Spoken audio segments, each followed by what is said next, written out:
Welcome back to our channel. నేను మీ భార్గవి.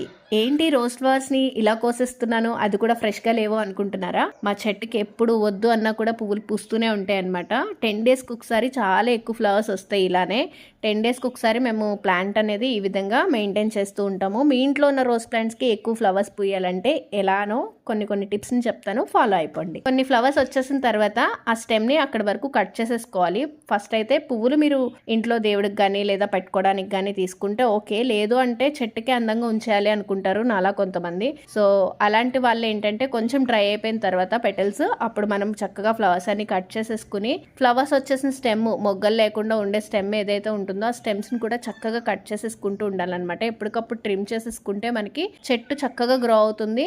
అదే విధంగా ఫ్లవర్స్ అనేవి చాలా ఫాస్ట్ గా వస్తాయి అనమాట. చిగుర్లు వచ్చి చక్కగా మొగ్గలు అనేవి వస్తూ ఉంటాయి. నేను మా ఇంట్లో ఉన్న ప్లాంట్స్ కి ఎలాంటి మందులు యూజ్ చేయను. ఈ వీడియో యూస్ఫుల్ గా ఉంటే లైక్ చేసి సబ్స్క్రైబ్ చేయండి.